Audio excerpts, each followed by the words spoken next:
वसांसि जीर्णानि यथा विहाय नवानि गृह्णाति नरोपदानि तथा शरीराणि विहाय जीर्णानि अन्यानि संयाति नवानि देहि।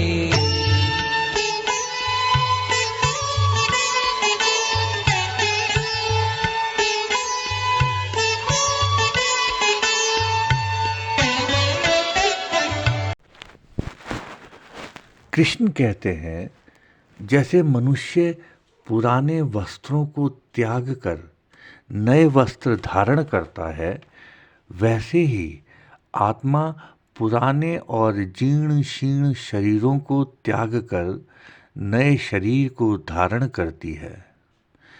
यदि शरीर के वियोग पर शोक हो रहा है तो यह समझना आवश्यक है कि शरीर वस्त्रों की भांति ही है। आत्मा इन वस्त्रों को धारण करती है, परंतु वस्त्र और आत्मा एक नहीं है। शरीर और आत्मा एक नहीं है। हमने कभी यह अनुभव किया है कि शरीर वस्त्र जैसा है जिसे हमने पहना है, जो हमारे बाहर है। नहीं, हमने ऐसा कभी अनुभव नहीं किया। हमने शरीर और आत्मा को एक ही मान रखा है। हमने हमेशा शरीर को अपने अस्तित्व का अभिन्न हिस्सा माना है।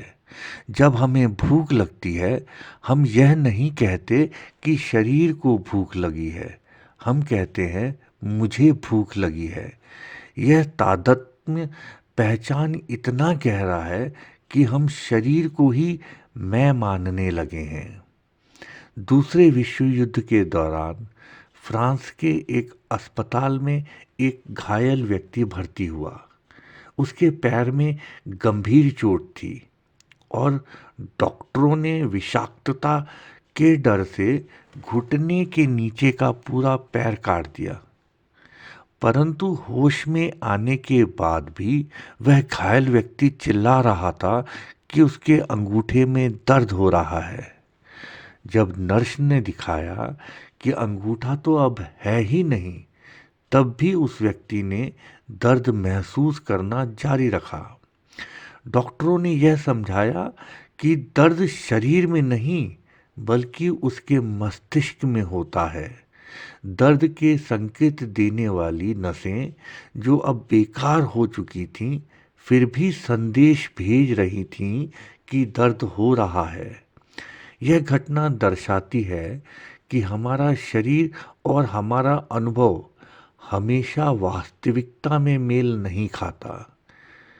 शरीर को बाहर से देखने का हमारा दृष्टिकोण हमें इसे वस्त्र जैसा महसूस करने नहीं देता। जब हम आंख बंद करके शरीर को भीतर से देखने की कोशिश करते हैं, तभी हम समझ सकते हैं कि शरीर आत्मा के चारों ओर कांच के खोल के जैसा है। कृष्ण हमें यह समझाने की कोशिश करते हैं कि जन्म और मृत्यु केवल पुराने वस्त्रों को त्यागने और नए वस्त्र धारण करने जैसा है। आत्मा अपनी यात्रा पर निरंतर रहती है, केवल माध्यम बदलते हैं।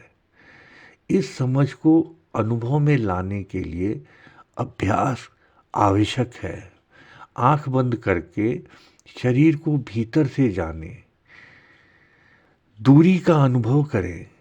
जैसे जैसे यह स्पष्ट होगा कि आत्मा और शरीर है, अलग अलग हैं, दो अलग अलग वस्तुएं हैं, एक गहन शांति का अनुभव होगा। साक्षी भाव को विकसित करें। विचार, श्वास और शारीरिक क्रियाओं को देखने का अभ्यास करें। जब यह ज्ञान अनुभव बन जाता है, तब जन्म और मृत्यु का भय समाप्त हो जाता है। जीवन में सुख दुख, सफलता असफलता केवल वस्त्रों के परिवर्तन जैसे प्रतीत होते हैं। आत्मा शाश्वत है, यह केवल माध्यम बदलती है। यही कृष्ण का संदेश है।